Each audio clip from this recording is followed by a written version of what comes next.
హన్మకొండ జిల్లా దామర మండల కేంద్రంలో తెలంగాణ రాష్ట్ర ప్రభుత్వం ప్రతిష్టాత్మకంగా ప్రవేశపెట్టిన సన్నబియ్యం పథకాన్ని ప్రారంభించారు పరకాల శాసనసభ్యులు రేవూరి ప్రకాష్ రెడ్డి.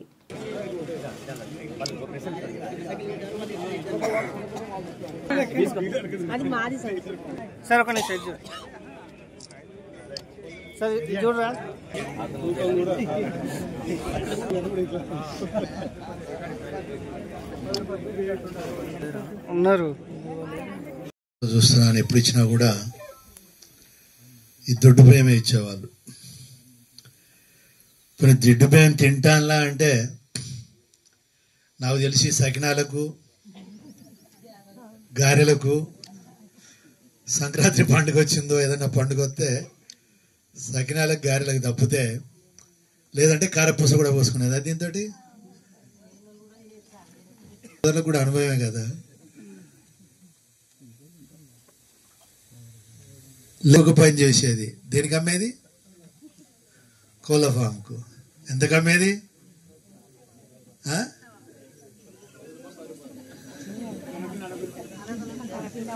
తెలియదా మీకు?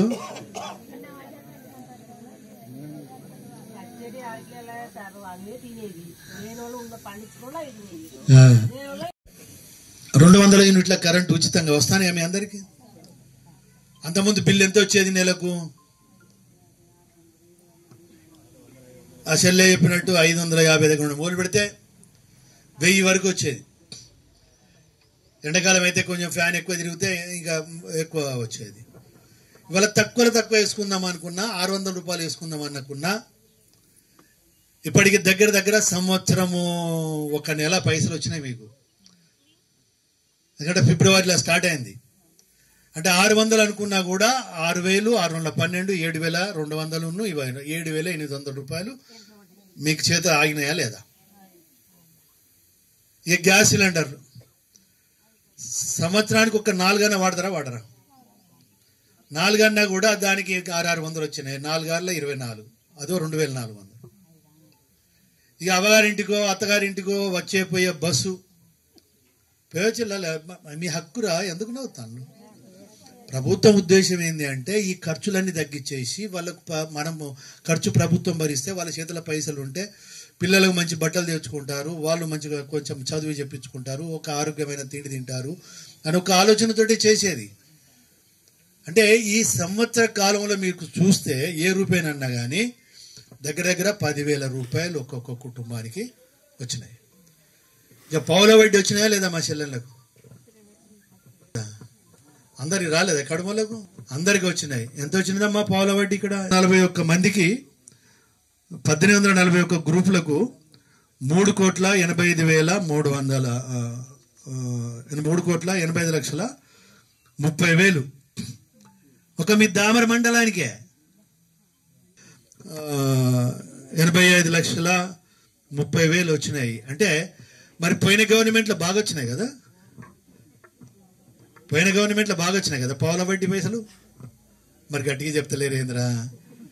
అందురుంచేరా మీరు మాట్లాడకపోయేవారికి ఏంటంటే మాకు కూడా నర్వస్ అనిపిస్తుంది, చేసినా ఏం లాభం అని. ఇవాళ రేపు మనం చూసినా మన ఊళ్ళో ఒక శాస్త్రం ఉన్నది. వాడాట పోతూ అంటే ఆ పెట్టంతల్లి పెట్టపోయా కానీ ఈ పెట్టేదానికి ఏం రోగమైంది? అంతేనే కదా. శాస్త్రం ఉన్నదా లేదా? మరి ఆ శాస్త్రం మీరు నిజం చేస్తారా మీరు? నిజం చేయరు కదా. ఎందుకంటే మన ముఖ్యమంత్రి రేవంత్ రెడ్డి అన్న ఆడబిడ్డలను నమ్ముకొని ఆడబిడ్డలని ఆధారం చేసుకొని అన్నీ చేసుకొస్తాడు. ఇక తొందరలో మీరు చూస్తున్నారు డైరీ కూడా ప్రారంభిస్తున్నాయి ఇక్కడ. ప్రతి ఇంటికి కొంత ఆదాయం రావాలి అని చెప్పి.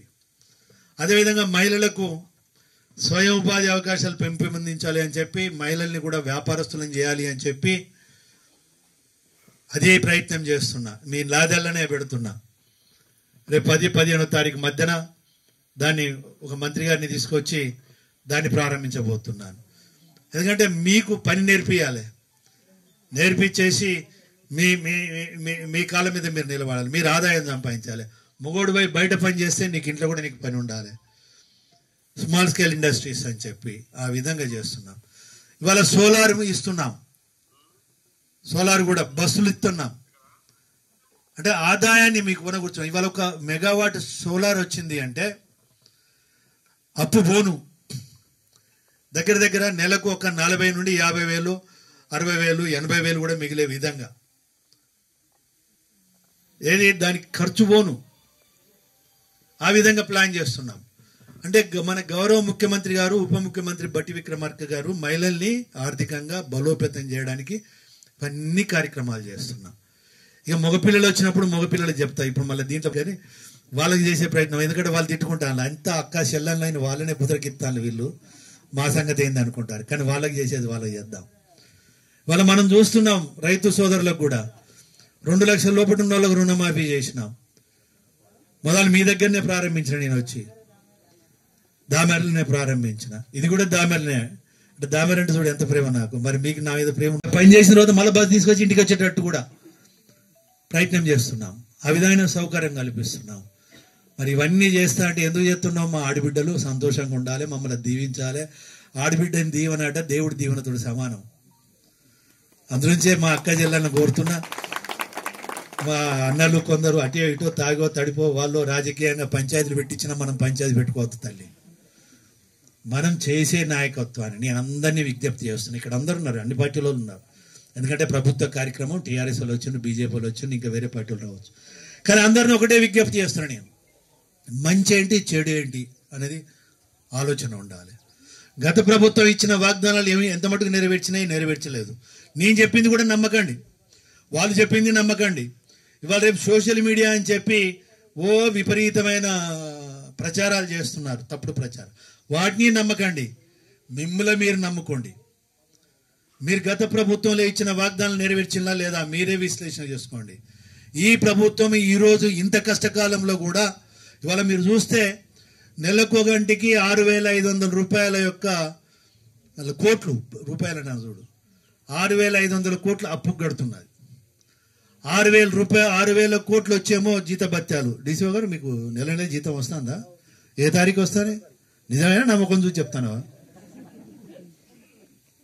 ఉద్యోగస్తులకు నెల 1వ తారీఖు తెల్లారే వరకు వీళ్ళు చూసుకోవడం అనే మర్చిపోతారు కావచ్చు, అవి రాత్రి పడతానే పైసలు. ఇక మన సంక్షేమ కార్యక్రమాలు ఉన్నాయి, పౌల వడ్డీ కానీ ఇలాంటివన్నీ 500 రూపాయలు 6,000 కోట్లు అవి టెన్షన్గా పోవాల్సిందే. అంటే 18,500 కోట్లు కరాఖండిగా మనము 31వ తారీఖు రాత్రి 12 దాటిందంటే పడవలసిందే. ఇవి ఇక మిగిలేది ఎంతనే అంటే 800, 500 ఒక్కోసారి 800, ఒకసారి 500 కోట్లు అవే మిగులుతున్నాయి. దాన్నే ఇటు అటు చేసుకొని ఇక్కడో అక్కడో అప్పో సొప్పో చేసి మనం ఇచ్చిన కార్యక్రమాలు, ఎందుకంటే ఆదాయం పెంచుకోవాలి ఇప్పుడు మొదలు, అంతే కదా. మన ఇళ్ళలో కూడా ఆదాయం, ఇప్పుడు మీరు అదే చెప్పిన కదా, నెలకు 10,000 ఒక మా చెల్లెళ్ళకు ఒక్కొక్కరు మిగిలే ఆదాయం పెరిగితే ఏమవుతుంది, మళ్ళా దాన్ని అభివృద్ధికి ఉపయోగించుకుంటాం. అట్నే రాష్ట్ర ప్రభుత్వం అనేది కూడా ఒక కుటుంబం లాంటిదే. అప్పు కట్టాలి, వాడి పైసలు కట్టాలి, వాడి భవిష్యత్తు గురించి ఆలోచించాలి. రేపు పొద్దున వాడికి పెద్ద చదువులు వస్తే పైసలు అంటే కొంత పొదుపు కూడా చేసుకోవాలి. పొదుపు చేసుకొని మళ్ళా పిల్లల యొక్క భవిష్యత్తు గురించి పెట్టాలి. పిల్లల భవిష్యత్తుకు పెట్టినామంటే అది ఒక ఆదాయం అని. అట్లనే ఇప్పుడు కూడా ప్రభుత్వము నెల కొంచెం ఆదాయం పెంచుకో. అందుగురించే ఏమన్నా అంటే ఇచ్చినవి ఏం మాట్లాడతలేరు. ఇప్పుడు మనం 2 లక్షల రూపాయలు ఎవరైనా మాఫీ రానోళ్ళు మాత్రం నాకు రాలేదు సార్, నాది 2 లక్షల పైన ఉన్నది, వాళ్ళ వాయిస్ ఎక్కువ వస్తుంది. తీసుకున్న వాళ్ళది మాత్రం ఆ మాట వినొత్తలేదు. అందుగురించే ఫ్లెక్సీలు పెట్టించిన. ఇప్పుడు ప్రభుత్వం మనమేమో 2 నెలల కిందనే ఫ్లెక్సీలు పెట్టిన ఈ ఊళ్ళే గారు మీరు, ఎందుకంటే తెలియాలని. లేకుంటే రానోతో పాటుగా వచ్చినోడు కూడా వాళ్ళతోటి అంటారు రాలేదు సార్ అని, ఎందుకంటే రాజకీయం కదా మొదలు. అందుగురించే దయచేసి ఈరోజు ఈ ప్రభుత్వం ఇంత కష్టకాలంలో ఇంత ఆర్థిక పరిస్థితులలో కూడా ఇస్తున్నాం. ఇప్పుడు ఒక చిన్న లెక్క చెప్తాం మీకు. ఇస్తే ప్రతి నెల 78,48,350 రూపాయలు ఖర్చు అయ్యేది. ఇప్పుడు సన్న బియ్యం ఇచ్చే వరకు ఏమైతుంది, దొడ్డు బియ్యానికి వచ్చి 61,21,713 రూపాయలు ఖర్చు అయ్యేది. ఇప్పుడు సన్న బియ్యం ఇచ్చే వరకు మా పత్రికా సోదరులు కూడా దయచేసి 78,48,350 రూపాయలు ఖర్చు అవుతున్నాయి. అంటే ఎంత ఎక్కువ ఖర్చు అవుతుందంటే ఒక్క నెలకు దామర మండలం మీద 17,26,637 రూపాయలు ఎక్కువ ఖర్చు అవుతున్నాయి. ఇది భరించాలి కదా ప్రభుత్వం. అంటే కొందికంగా రాష్ట్రము 10 రూపాయలు కూడా పెడతా అంటే వస్తా అంటే ఇటువంటి కార్యక్రమాలు చేస్తున్నాం. ఇవాళ నిజంగా నేను చెప్పిన ఇంతకుముందు నా జీవితంలో మర్చిపోలేని రోజు ఇది. ఇది ఒక చారిత్రకమైన ఒక నిర్ణయం. ఇది చరిత్రలో లిఖించబడుతుంది. రేపు వచ్చినోడే అంటే మీకు వ్యత్యాసం తెలవాలి అని. బియ్యము వస్తున్నాయి అన్నట్టే కానీ 6 కిలోలు అమ్ముకుంటే 10 రూపాయలు అంటే 60 రూపాయలు.